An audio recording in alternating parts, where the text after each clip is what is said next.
আমরা আল্লাহর কসম জেনারেল পড়তে নিষেধ করি না। বাংলা, অঙ্ক, ইংরেজি, পদার্থ, জীববিজ্ঞান, রসায়ন বিজ্ঞান এটার বিরোধী না বন্ধু। মেডিকেল, ইঞ্জিনিয়ারিং কোনোটারই বিরোধী না, আল্লাহর কসম বিরোধী না। কিন্তু দুঃখ তো হলো এটা, তুমি আল্লাহ ভুলে গেলা কেন? দুনিয়ার জন্য তুমি এতগুলো পড়লা, তোমার বাপ তোমার এতগুলো পড়াইলা বন্ধু, কিন্তু তোমার কোরআন পড়াইলো না কেন? এটা কি বাংলা বইয়ের সমান মূল্যও নাই? এটা কি অঙ্ক বইয়ের সমান মূল্যও না? এটা কি পদার্থবিজ্ঞান বইয়ের সমান মূল্যও নাই? এটা কি ইংরেজি বইয়ের সমান মূল্যও নাই? ওমা এটা কি? হ্যাঁ কি রে ভাইয়া, এটার কি কোনো কদর নাই? এটা মুসলমানের কিতাব না, এটা ইমানদারের কিতাব না, এটা আল্লাহর পক্ষ থেকে না। পৃথিবীর বাকি সবগুলো বইয়ের সাথে এটার কি সমান মর্যাদাও নাই? কথা বলেন না কেন? সমান মর্যাদা। পৃথিবীর কোন বইয়ের সাথে এটা তুলনাযোগ্য? কোরআনের তথ্যের সাথে কোনটা আসবে কাছে? তাইলে সবার উপর, সবার উপর। তাহলে সর্বশ্রেষ্ঠ এলেম কোরআন থেকে বঞ্চিত করলেন কেন? কোরআন থেকে বঞ্চিত হলা কেন ভাইয়া? এই জন্য মনে রাখো প্রিয় ভাই, আমার দিল তো চায় অনেক বলা।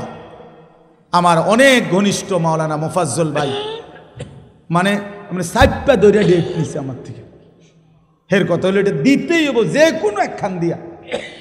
আমি কোনোভাবেই পাচ্ছিলাম না ডেট, কোনো খান দিয়া মিলানোর শুধু সুযোগ না। আমার মূলত নোয়াপাড়া মাহফিল এখন ওই পাসপোর্ট অফিসের কাছে, এখন আবার গিয়ে আমি ওখানে বয়ান করতে হবে। আমার মাদ্রাসার ইসলাহি মজলিস আজকে ছিল, ওইখানে শেষ করে মেহমানদেরকে খানাত বসাইয়া, বিশ্বাস করেন আমি কিছুই মুখে দেই নাই। এরপরে আসছি ওইখানে, ওনা করে বলছি আমার আল্লাহর ওয়াস্তে মাফ করে দেন, আপনারা খান, আমি একটু যাইতে হবে। ওইখান থেকে দৌড়াই এখানে আসছি। কিন্তু আমার একটা বরকত ভাল লাগছে একটা জিনিস, সেটা হলো প্রথম বার্ষিক মাহফিল এটা। তার মানে ইনশাআল্লাহ এই প্রথমবারের আয়োজনের সাথে যার অংশগ্রহণ থাকে, এরপরে যতদিন এটা চলবে এই প্রথমবারের আয়োজক, পরিচালক, ঘোষক, উপস্থাপক, বক্তা, শ্রোতা, সহযোগিতাকারী, বিশ্বাস করেন সবাই এরপরে যতদিন চলবে নেকি চলতেই থাকবে, চলতেই থাকবে, চলতেই থাকবে। আজকে আমরা পিছায়া আছি এই কারণে নিজের বুদ্ধিকে নিজে চালাক মনে করি, নিজস্ব খেয়াল খুশির আলোকে আগে সিদ্ধান্ত নেয় নিজের বিবেক, এরপরে কোরআনকে টানে, হাদিসকে টানে। আগে আমার ফয়সালা হলো এইটা হইতে হইব, এবার কোরআন শরীফে কোনো দলিল আছে কিনা, হাদিসে কোনো দলিল আছে কিনা। আগে হইল বিজ্ঞানসম্মত হইতে হইব, এরপরে কোরআনকে পরীক্ষা করে, তো এবারে বলে যে এটা বিজ্ঞানের সাথে মিলছে। না বেটা, বিজ্ঞানের সাথে কোরআন মিলবে কেন? কোরআনের সাথে না বিজ্ঞান মিলবে? কথা বোঝেন নাই আপনার? কোরআনের সাথে না বিজ্ঞান মিলবে? বিজ্ঞানের সাথে কোরআন মিলবার কি দরকার? কোরআন তো এমনিতেই ওয়াহি, এটা তো আসমানের রব্বে করিমের, এটার সাথে মাখলুকের বিবেক, বুদ্ধি, গবেষণা, সে যেটাই হোক, এইটার সাথে এটা মিলানো, এটা কেমনে ইনসাফ হলো? বান্দার কথার সাথে আল্লাহর কথাকে মিলানো, যে আল্লাহর কথা তখনই সঠিক হবে যখন বান্দার কথার সাথে মিলবে, এটা কি ঈমান থাকবে তখন? কথা বুঝেন নাই আপনি? তাহলে কথা এটা তখনই আমি মেনে নিব যখন এটা বিজ্ঞানসম্মত হবে। তার মানে আল্লাহর কথা আমি তখনই মানব যখন বান্দার কথার মতো হবে। কি ভাই, তখন ঈমান থাকবে তো? তো এটা বোঝা উচিত। কোরআন আপনার বিজ্ঞানের সাথে মিলছে না যুক্তির সাথে, সেটা দেখার বিষয় না। মিললে তো আলহামদুলিল্লাহ, না মিললে বুঝতে হবে কোরআনের তথ্য আমার আপনার আকল গবেষণারও ঊর্ধ্বে, গবেষণারও ঊর্ধ্বে। এই জন্য আমরা দয়া করে সব সময় থাক ভাই, সবাইকে অনুরোধ করলাম, এই যে কতটুকু শুনছেন, অর্থাৎ সব সময় এটা মনে রাখবেন, আল্লাহর কথা বললে, রাসূলুল্লাহ সাল্লাল্লাহু আলাইহি সাল্লামের কথা বললে সাথে সাথে অনুসরণ করা, এটা মুমিনের দাবি। একজন মহিলা সাহাবীকে নবীজি একটা বিয়ে ঠিক করছে ওনার জন্য, তো ছেলের ব্যাপারে ছেলে ঠিক করে ওই মহিলার ভাইকে নবীজি বলছে, তোমার বোনকে গিয়ে বলো যে আল্লাহ নবী সাল্লাল্লাহু আলাইহি সাল্লাম তিনি তোমার জন্য এই পাত্র ঠিক করছে, তোমার কোনো মতামত আছে কিনা। তো উনি বললেন, ওই মহিলা জয়নব রাদিয়াল্লাহু তাআলা আনহা, তিনি বললেন, ভাই আপনি রাসূল সাল্লাল্লাহু আলাইহি সাল্লামকে গিয়ে শুধু এতটুকু বলেন যে আমার যেই বংশ, ওই ছেলের বংশ আমার থেকে একটু নিচু, হয়তো ইতিপূর্বে কৃতদাস ছিল, অর্থ উচ্চ বংশের না, সে আমার বংশের সাথে তো মানায় না, বিষয়টা যেন আরেকটু বিবেচনা করবে কিনা। একদূর শুধু কোয়া নামনে গিয়া হযরত আব্দুল্লাহ ইবনে জাহাশ, জাইনব বিনতে জাহাশের বোন ভাই, উনি আয়েশা বলছি, ইয়া রাসূলুল্লাহ আমার বোন বলছে বিষয়টা একটু বিবেচনা করতেন, যে ছেলেটার বংশ আর আমার বোন আমাদের বংশ তো অনেক ব্যবধান, একটু ভাববেন কিনা আরেকবার। আল্লাহর কসম, কোরআন শরীফের আয়াত নাজিল হয়েছে সাথে সাথে, ওমা কানা লিমুমিনিন ওয়ালা মুমিনাতিন ইযা কাদাল্লাহু ওয়া রাসূলুহু আমরান আন ইয়াকুনা লাহুমুল খিয়ারাতু মিন আমরিহিম। আল্লাহ বলেন, কোনো মুমিন পুরুষ কিংবা কোনো মুমিন নারীর অনুমতি নাই আল্লাহ এবং তার রসুল কোনো সিদ্ধান্ত দেওয়ার পর নিজস্ব কোনো মতামত পেশ করার। সরাসরি কোরআন, ওমান ইয়াসিল্লাহ ওয়া রাসূলা ফাকাদ দাল্লা দালালাম মুবিনা। আল্লাহ এরপর পরে বলেন, শুনে নাও, আল্লাহ এবং রসুলের সিদ্ধান্তের বিরুদ্ধাচরণ যে করবে, খোদার কসম আল্লাহ বলে, সে সুস্পষ্ট গোমরাহ পথভ্রষ্ট হিসাবে গণ্য হবে। গোমরাহ, পথহারা, পথভ্রষ্ট, গোমরাহ। এই জন্য যার জীবনে আমি হই আর আপনি হন, রাসূলুল্লাহ সাল্লাল্লাহু আলাইহি সাল্লামের সুন্নাত, তরিকা, নিয়ম, নীতি, চলন বলনের খেলাফ অন্য কিছু আপনার পছন্দ হয়েছে, আপনি মনে রাখেন, আমার পছন্দ হলে আমি গোমরাহ, আমনের পছন্দ হলে আমনে গোমরাহ। শিক্ষিত ভুয়া, কিসের শিক্ষিত বেটা? গোমরাহ বেটা। ভদ্র দূর বেটা, গোমরা বেটা। গোমরা মানুষ আবার শিক্ষিত হয় কেন? যে পথ হারা সে শিক্ষিত হবে কেন? যে পথ ভ্রষ্ট সে শিক্ষিত হবে কিভাবে? সে ভদ্র হবে কিভাবে? ভদ্রতা বুঝি এই সমাজ নির্ধারণ করে। এই জন্য এটা মনে রাখা চাই। আল্লাহ পাক বলছে সে গোমরা, গোমরা, পথভ্রষ্ট।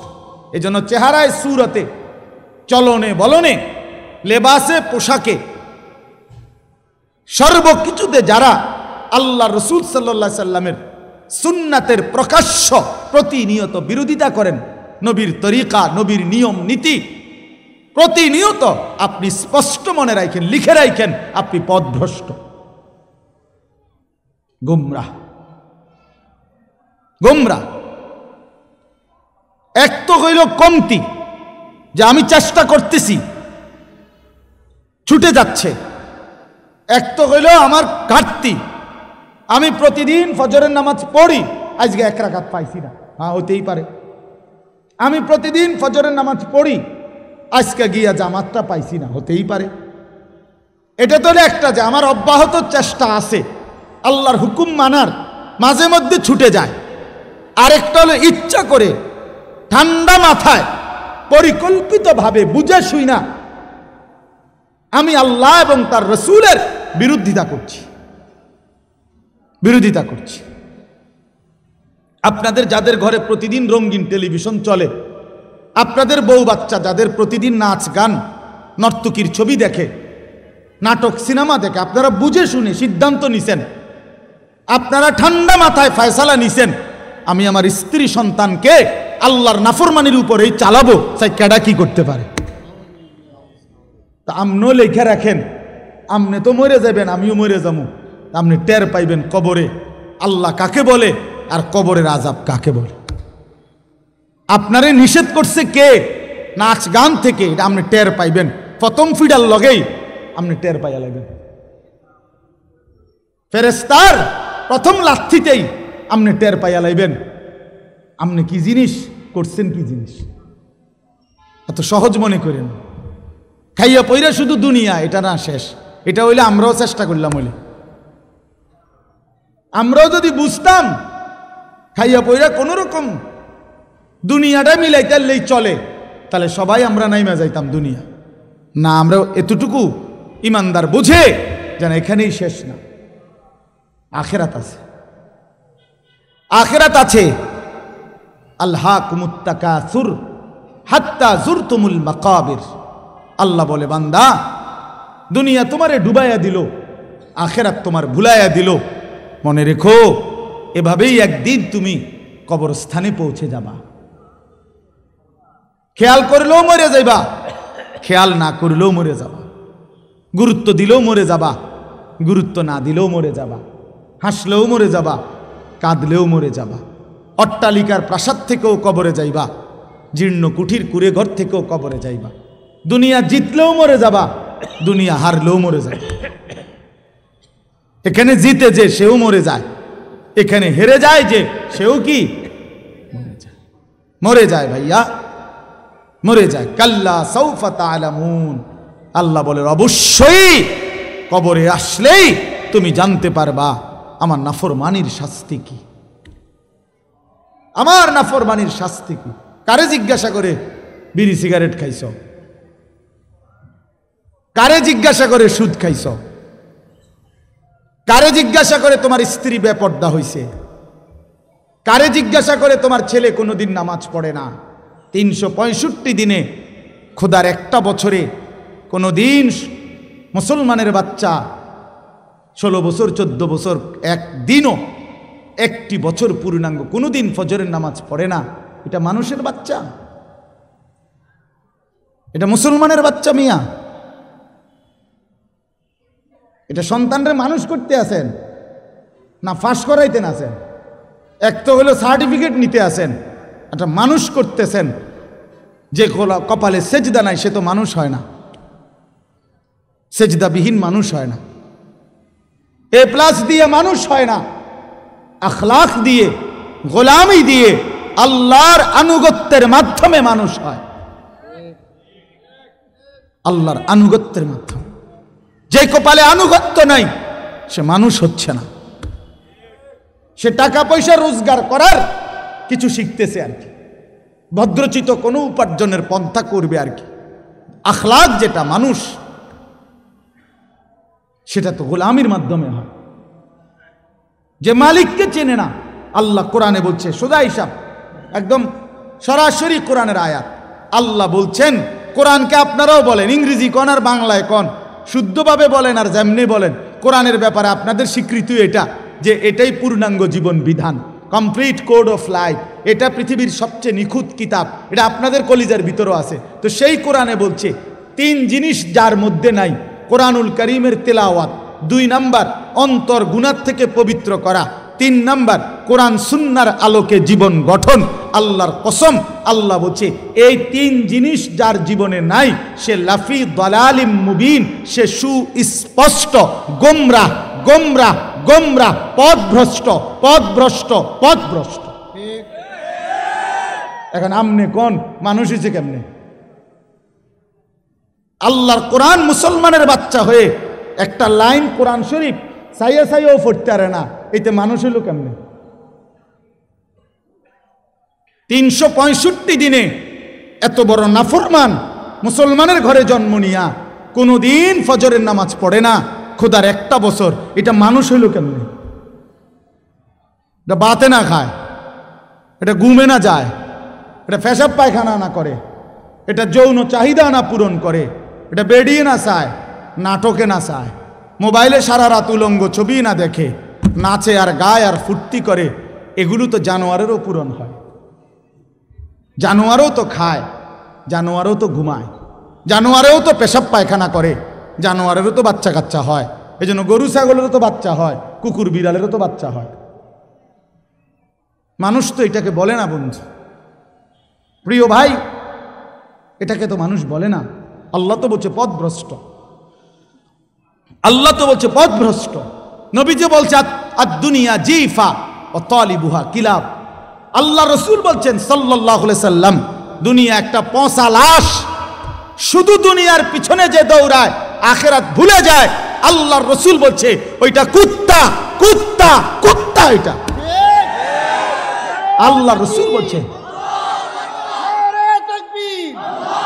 আপনি এবার কার লগে রাগ করবেন? এই মিয়া, কার লগে রাগ করবেন? কি পয়রা মাতবরি করেন? আল্লাহ চেনে না, হেতে পড়ছে বলে। কি জহির ভাই, কি পড়ছে বলে?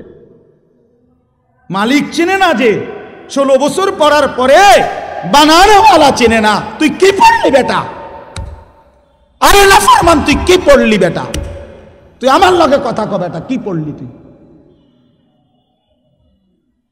তোর মা তোরে কি শিখাইলো? তোর বাপ তোরে কি শিখাইলো? তোরে আল্লাহ চিনাইলো না, তোরে সেজদা চিনাইলো না, তোরে গোলামে চিনাইলো না, তোরে হালাল হারাম চিনাইলো না, তোরে পাক নাফাক চিনাইলো না। কি ঘোড়ার ঘাস কাটলো বেটা? কি ঘোড়ার ঘাস কাটলো? ভাত খান তো যারা মূর্খ তারা কি সিরা খায়? কথা বলেন না কেন? হেরা সিরা খায় 3 বেলা। এই যে কলম যারা টিপসই দেয় তো কি সে আমনে দিয়ে ভাত খান, তার আশ্চর্য গীতা। আপনি বেশি কি অর্জন করলেন অতিরিক্ত বলেন? বিল্ডিং করছেন, মূর্খর বিল্ডিং নাই। কথা বলেন না কেন? বিয়া করছেন, মূর্খ মানুষে বিয়া করে না। নেতাগিরি করছেন, মূর্খ মানুষে নেতা নাই। হ্যাঁ, কয় ডর্জন দরকার? ফেফার উল্টে ধরে বাস উল্টে গেছে। আমি এমন নেতাও দেখছি আমরার এলাকায়। ফেফারের মধ্যে বাসের ছবি দিছে, তো ফেফার উল্টে ধরে কয় ইন্নারিল্লাহ, বাসটা দিয়ে জাগাত উল্টে গেছে।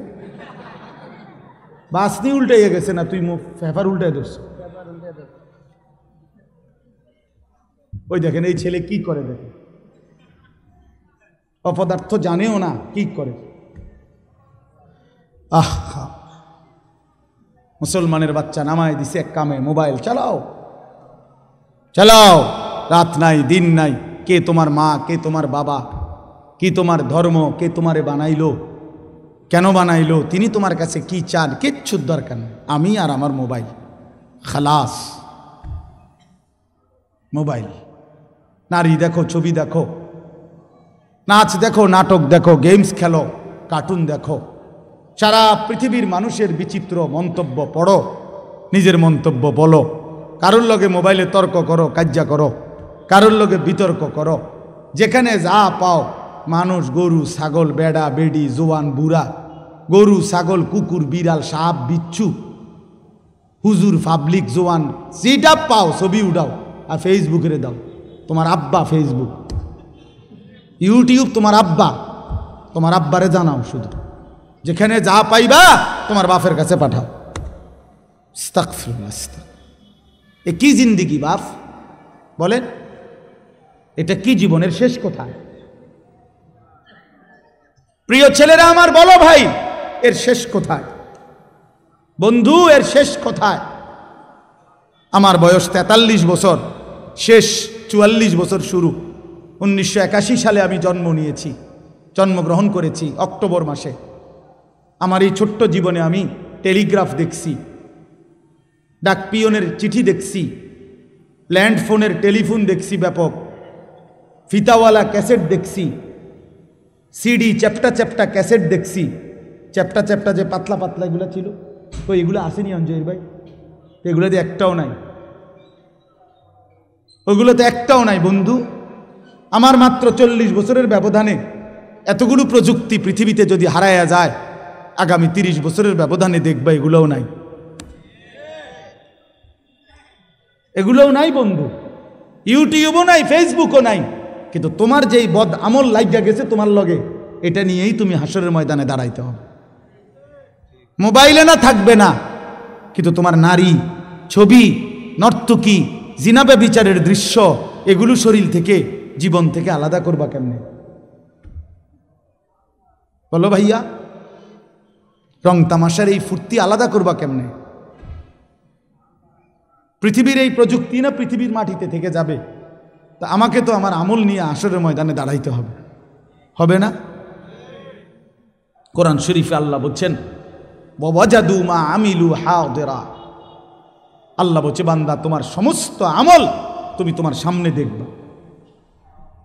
মা আমিলু, সব, হাদিরা উপস্থিত। আল্লাহর কসম, কোরআনে আল্লাহ বলছে ইন্নাস সামআ ওয়াল বাসারা ওয়াল ফুআদা কুল্লু উলাইকা কানা আনহু মাসউলা। আল্লাহ বলে, বান্দা, কানকেও আমি জিজ্ঞেস করব, কান বলো তুমি কি শুনেছ। চোখকে আমি জিজ্ঞেস করব, তুমি বলো কি দেখেছ। ওয়াল ফুআদা, অন্তরকেও আমি জিজ্ঞেস করব, তোমাকে নিয়ে বান্দা আমার কি ভেবেছে। এজন্য আমাদের প্রত্যেকের দিলের ভিতরের যেই ভাবনা, ভালো মন্দ, আমরা নারীকে নিয়ে ছবি দেখে, নর্তকী দেখে, উলঙ্গ দৃশ্য দেখে, রাস্তার বেপর্দা নারী দেখে কত অসৎ কল্পনা, কত অসভ্য নোংরা কল্পনা করছি দিলের মধ্যে। আল্লাহর কসম, রব্বে কাবার কসম, হাসরের ময়দানে দিল সেগুলো আল্লাহর কাছে সবার সামনে বলে দিবে। দিল বলে দিবে, আমারটাও বলে দিবে, আপনারটাও বলে দিবে। ইয়াউমা তুবলাস সারাইর, আল্লাহ বলে সেদিন গোপন বিষয়গুলো প্রকাশ করব। ওয়া হুসসিলা মা ফিস সুদূর, আল্লাহ বলেন অন্তরের বিষয়গুলো খুলে দেওয়া হবে। লুকাবেন কি? ইয়ালামু খাইনাতাল আয়ুন ওয়া মা তুখফিস সুদূর, আল্লাহ বলেন চোখের খেয়ানত, চোখ দ্বারা যত গুনাহ করেছ আমি তাও জানি, আবার অন্তরের মধ্যে যা লুকিয়ে রেখেছ আমি তাও জানি। বা ফ্রাগ হয়ে দমকানো মাকসাদ না, বিবেক জাগানো মাকসাদ। আমরা আল্লাহর কসম জেনারেল পড়তে নিষেধ করি না। বাংলা, অঙ্ক, ইংরেজি, পদার্থ, জীববিজ্ঞান, রসায়ন বিজ্ঞান এটার বিরোধী না বন্ধু। মেডিকেল, ইঞ্জিনিয়ারিং কোনোটারই বিরোধী না, আল্লাহর কসম বিরোধী না। কিন্তু দুঃখ তো হলো এটা, তুমি আল্লাহ ভুলে গেলা কেন? দুনিয়ার জন্য তুমি এতগুলো পড়লা, তোমার বাপ তোমার এতগুলো পড়াইলা বন্ধু, কিন্তু তোমার কোরআন পড়াইলো না কেন? এটা কি বাংলা বইয়ের সমান মূল্যও নাই? এটা কি অঙ্ক বইয়ের সমান মূল্যও না? এটা কি পদার্থবিজ্ঞান বইয়ের সমান মূল্যও নাই? এটা কি ইংরেজি বইয়ের সমান মূল্যও নাই? ওমা এটা কি? হ্যাঁ কিরে ভাইয়া, এটার কি কোনো কদর নাই? এটা মুসলমানের কিতাব না, এটা ইমানদারের কিতাব না, এটা আল্লাহর পক্ষ থেকে না। পৃথিবীর বাকি সবগুলো বইয়ের সাথে এটার কি সমান মর্যাদাও নাই? কথা বলেন না কেন? সমান মর্যাদা। পৃথিবীর কোন বইয়ের সাথে এটা তুলনাযোগ্য? কোরআনের তথ্যের সাথে কোনটা আসবে কাছে? তাইলে সবার উপর, সবার উপর। তাহলে সর্বশ্রেষ্ঠ এলেম কোরআন থেকে বঞ্চিত করলেন কেন? কোরআন থেকে বঞ্চিত হলা কেন ভাইয়া? এই জন্য মনে রাখো প্রিয় ভাই, আমার দিল তো চায় অনেক বলা। আমার অনেক ঘনিষ্ঠ মাওলানা মোফাজ্জল ভাই, মানে সাইপা দরিয়া ডেট নিছে আমার থেকে। হের কথা হলো এটা দিতেই হবো, যে কোনো এক খান দিয়া। আমি কোনোভাবেই পাচ্ছিলাম না ডেট, কোনো খান দিয়া মিলানোর শুধু সুযোগ না। আমার মূলত নোয়াপাড়া মাহফিল এখন ওই পাসপোর্ট অফিসের কাছে, এখন আবার গিয়ে আমি ওখানে বয়ান করতে হবে। আমার মাদ্রাসার ইসলাহি মজলিস আজকে ছিল, ওইখানে শেষ করে মেহমানদেরকে খানাত বসাইয়া, বিশ্বাস করেন আমি কিছুই মুখে দেই নাই। এরপরে আসছি ওইখানে, ওনা করে বলছি আমার আল্লাহর ওয়াস্তে মাফ করে দেন, আপনারা খান, আমি একটু যাইতে হবে। ওইখান থেকে দৌড়াই এখানে আসছি। কিন্তু আমার একটা বরকত ভাল লাগছে একটা জিনিস, সেটা হলো প্রথম বার্ষিক মাহফিল এটা। তার মানে ইনশাআল্লাহ এই প্রথমবারের আয়োজনের সাথে যার অংশগ্রহণ থাকে, এরপরে যতদিন এটা চলবে, এই প্রথমবারের আয়োজক, পরিচালক, ঘোষক, উপস্থাপক, বক্তা, শ্রোতা, সহযোগিতাকারী, বিশ্বাস করেন সবাই এরপরে যতদিন চলবে নেকি চলতেই থাকবে, চলতেই থাকবে, চলতেই থাকবে। এই জন্য আমরা গেই না, আমরা লাভবান। আমরা যে প্রথমবারের বক্তা, প্রথমবারের শ্রোতা, প্রথমবারের সহযোগিতাকারী, প্রথমবারের উপস্থাপক, নূর আলম ভাই প্রথমবারের উপস্থাপক, সব মিলাই আমরা প্রথম। মান দাআ ইলা হুদান, আল্লাহ নবী সাল্লাল্লাহু আলাইহি সাল্লাম বলেন, যে হেদায়েতের দিকে কাউকে ডাকে, কল্যাণের দিকে ডাকে, কানা লাহু মিনাল আজরি মিসলু উজুরি মান তাবিআহু, পরবর্তীতে যত মানুষ তাকে অনুসরণ করে, আল্লাহর কসম নবী বলে প্রত্যেকের সমপরিমাণ নেকি আহ্বানকারীকে, এই উদ্বোধনকারীকে, আহ্বানকারীকে আল্লাহ তাআলা দিয়ে দিবেন। এই জন্য আজকে আমরা ডাকলাম, আমরা বললাম, শুরু করে দিলাম। এরপরে যত মানুষ আসবে, শুনবে, বলবে, ইনশাআল্লাহ আমাদের আমল নামায় নেকি আসতে থাকবে। এই জন্য প্রথম বার্ষিক এই তাফসিরুল কোরআন মাহফিলে আমি আপনাদের কাছে শুধু এতটুকু অনুরোধ করি, আমি মেহেরবানি করে প্রিয় ভাই, আরেক দিন যদি আল্লাহ তৌফিক দেয়, হায়াতে বাঁচি, লম্বা সময়ের কোনো ডেট ইনশাআল্লাহ এক সময় দেব, আল্লাহ যদি তৌফিক দেয়। কিন্তু আমি আপনাদের কাছে অনুরোধ করছি, দয়া করে আজকে প্রথম কথা আমার এটা, অনেক নওজোয়ান ভাই, প্রিয় ভাই, সমস্ত কিশোর তরুণ নওজোয়ানের কাছে আমার অনুরোধ, দোস্ত, একটা জিনিস মনে রাখবেন। কোরআন শরীফের একটা আয়াত আছে, অতিলকাল আইয়ামু নুদাবিলুহা বাইনান নাস। এটা খুব মনে রাখেন, কথাটা বোঝেন। আল্লাহ তাআলা বলছে, পৃথিবীতে আমি আল্লাহ মানুষের অবস্থার পরিবর্তন করি। সবসময় এক অবস্থা থাকে না, হাসে তো কাঁদে, কাঁদে তো হাসে, এই রোদ তো বৃষ্টি, এই বৃষ্টি তো রোদ, এই আলো তো অন্ধকার, এই অন্ধকার তো আলো, ঠিক না? অবস্থার কি হয়? পরিবর্তন হয়, মানুষের হালাত পরিবর্তন হয়। তো পৃথিবীতে সেই উসমানী খেলাফত, মুসলমানদের শেষ খেলাফতের নাম হলো উসমানী খেলাফত। অর্থাৎ এই যে তুরস্কে মুসলিম যে খেলাফত ছিল, তুর্কি খেলাফত যেটারে কয়, আরো সহজ হলে অটোমান খেলাফত কয় যেটারে ইউরোপিয়ানদের ভাষায়। এই মুসলিম শেষ খেলাফত পতনের আজকে প্রায় 100 বছরের বেশি হয়ে গেছে। 1910 থেকে 20-এর শেষ ভিতরে আপনার মুসলিম খেলাফত নিশ্চিহ্ন হয়ে গেছিল, 1920-এ চূড়ান্ত। তো 2020 যাইয়া 2025 শুরু হয়েছে, মানে গত 100 বছর যাবৎ মুসলমানদের হাতে খেলাফত শূন্য। মুসলমানের বাদশাহী, জমিনের রাজত্ব মুসলমানদের হাত থেকে ছুটে গেছে, অনেক দিন হয়ে গেছে, 100 বছরের বেশি হয়ে গেছে। আর এইবার এই জন্য সমস্ত পৃথিবীর চিন্তাবিদ, গবেষক, আলেমদের কথা হলো, যেহেতু লম্বা একটা শতাব্দী পার হয়ে গেছে, মুসলিম নির্যাতিত, মজলুম হয়েছে, ইনশাআল্লাহ নতুন শতাব্দী, এবারের শতাব্দী ইনশাআল্লাহ এইবার গড় দিলে এবার মালিকের ফয়সালা হবে। এটাই ইমানের বিজয় হবে, ইসলামের বিজয় হবে, কোরআনের বিজয় হবে ইনশাআল্লাহ। দেখো নওজোয়ান, সারা পৃথিবীতে কালেমার পতাকা উড়বে, সারা পৃথিবীতে, সারা পৃথিবীতে কালেমার পতাকা উড়বে, সারা পৃথিবীতে মজলুমের বিজয় হচ্ছে, জালেমের পরাজয় হচ্ছে। হ্যাঁ, সোজা হিসাব, সোজা হিসাব। সারা পৃথিবীতে জালেম ধীরে ধীরে পলাইতে আছে। 5 আগস্টের জালেমও পলাইছে, 8 আগস্টে, 8 ডিসেম্বর সিরিয়ার বাশার আল আসাদ নামে আরেক জালেম পলাইছে। এই জন্য 2 জালেম যেহেতু পলাইছে, বুঝায় যায় সামনে আরো জালেম পলাবে ইনশাআল্লাহ। মজলুমের বিজয় হবে ইনশাআল্লাহ, ইমানের বিজয় হবে। এই জন্য তখন ফটকাবাজ যারা, তারা টিকবে না, এইটা বুঝাইতে চায়।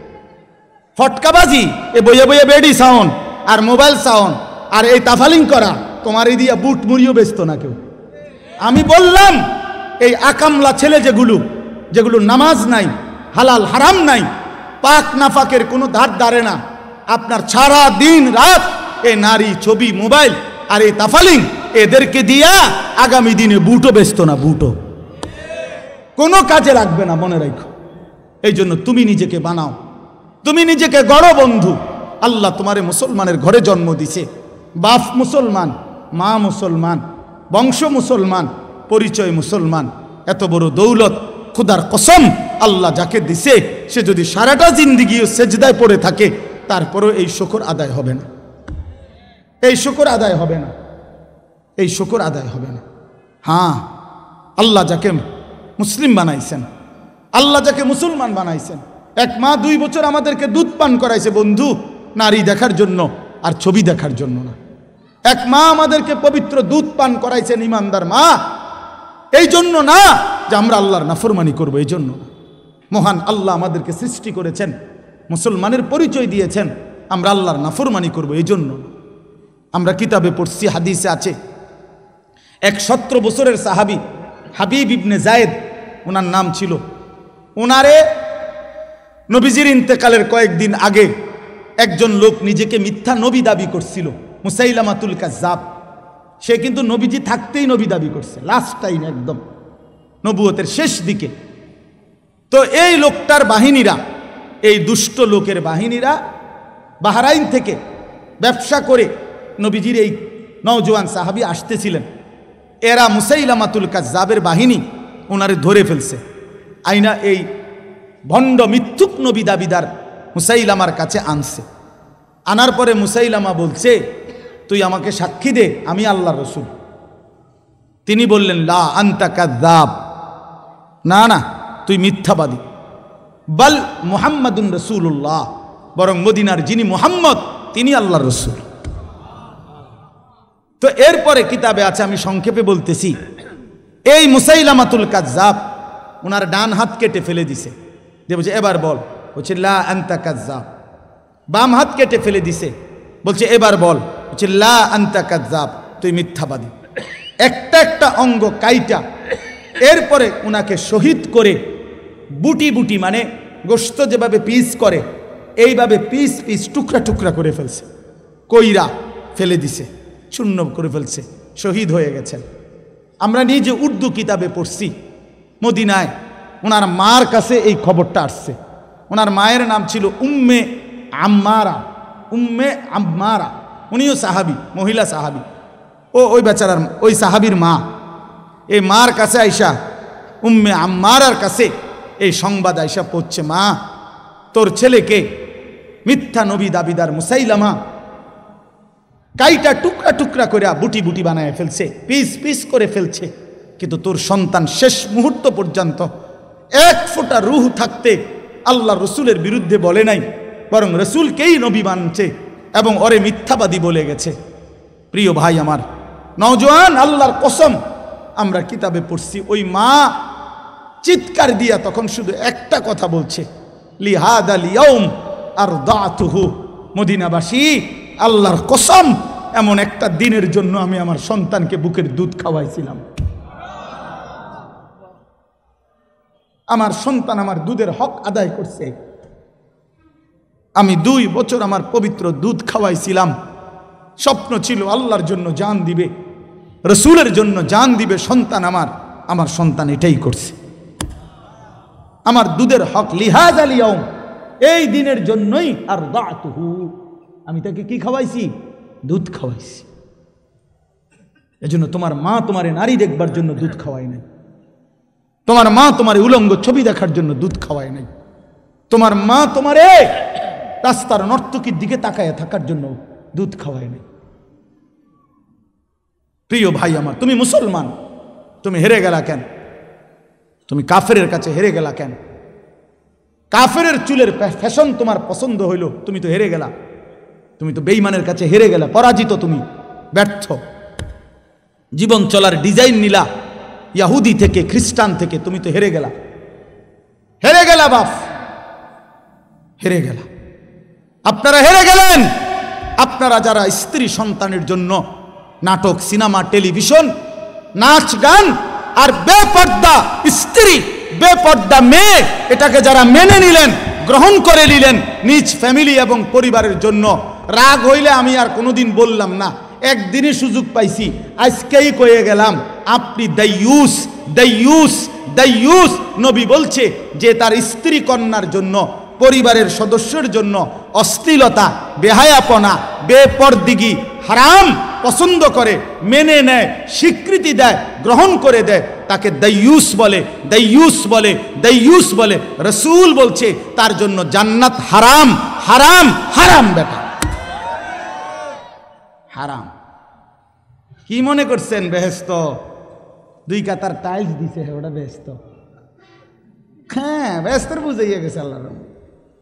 মসজিদে 2 কাতার টাইলস দিছে, 4টা সিলিং ফ্যান দিছে, ওটা বেহেশত। 3 4 12,000। বেহেশতের দাম হইল 12,000। কিতা বেহেশত? কিতা আসলে 2টা রুম আর একটা বারিন্দা, এটাই তো বেহেশত, ঠিক না? মত তো 12,000 টাকা দিয়ে এত বেশি কিতা পাইবেন। অনেক মানুষ এটা মনে করে 20,000 টাকা দান করছে, ইমাম সাহেবরে দেখা হইলে 20-50 টাকা, 200 টাকা, 100 টাকা হাদিয়া দেয়, গোস্ত দিয়া দুগা ভাত খাওয়াইছে, হুজুর বেহেশতের বুঝেছে। আর হুজুরে এটা দেখে নিব, হুজুরেই দেখে নিবে।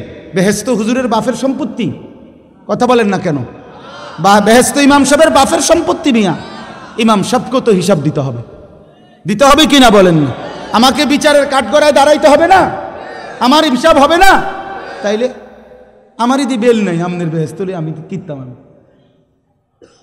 এই জন্য বাপ আল্লাহ তাআলা একটা সুবর্ণ সুযোগ, শেষ কথা হইল, আমাদের সামনে আনতেছেন, একটা সুবর্ণ সুযোগ আনতেছেন।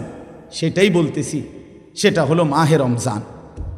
এক মুমিন যদি সিদ্ধান্ত নেয়, এক মুসলমান যদি সিদ্ধান্ত নেয়, আমি আমাকে বদলাবো, আমি আমার আখিরাতের জন্য নিজেকে গড়ব, আমার আল্লাহর হুকুমের অধীনে করব, আমার রসুলের জীবনের মতো চালাবো নিজেকে, আল্লাহর কসম একটা বড় সুবর্ণ সুযোগ মাহে রমজান। মাহে রমজান আল্লাহ তাআলা এটা অফার দিয়ে রাখছে, এটা ইবাদতের মৌসুম। মাহে রমজান জান্নাত লাভের মৌসুম, আখিরাতের মৌসুম। প্রিয় ভাই আমার, বন্ধু আমার, সিজন চিনতে হয়, মৌসুম চিনতে হয়, মৌসুম চিনতে হয়। সিজন আলুর, আপনি লাউ করলে হইতো না, কথা বুঝেন না? সামনের রোজার ঈদ, আপনি এনে গরু ছাগল বেচলে হইতো না, সিজন চিনতে হইব। আপনি মৌসুম কিসের? মৌসুম হইল কাপড় চোপড়, আপনি দিয়ে লইয়া বলছেন গরু ছাগল, কথা বুঝছেন না? সিজন চিনতে হয়, মৌসুম চিনতে হয়। পাকা ব্যবসায়ী সিজন ধরে যে এটা আমগো সিজন, ব্যবসার সিজন, এটা আমগো মৌসুম। অভিজ্ঞ ব্যবসায়ী এটা বুঝে যে কখন কোনটার সিজন। অভিজ্ঞ কৃষক মৌসুম চিনে যে কোন মৌসুমে কোন তরকারি কি করতে হয়, করতে হয়, কথা বুঝছেন না? তো ইমানদারের মৌসুম, সিজন আখিরাতের জন্য, পরকালের জন্য মাহে রমজান। মাহে রমজান, এই জন্যই শেষ কথা এটাই। আল্লাহ তাআলা বলেন, ইয়া আইয়ুহাল্লাযীনা আমানু, হে ঈমানদারগণ, কুতিবা আলাইকুমুস সিয়াম, তোমাদের উপরে রোজা ফরজ করা হলো, কামা কুতিবা আলাল্লাযীনা মিন ক্বাবলিকুম, তোমাদের পূর্ববর্তীদের উপরে যেমন ফরজ করা হয়েছিল। অনেক ব্যাখ্যা আছে, আপনারা ইমাম সাহেব থেকে দেখবেন, শুনবেন।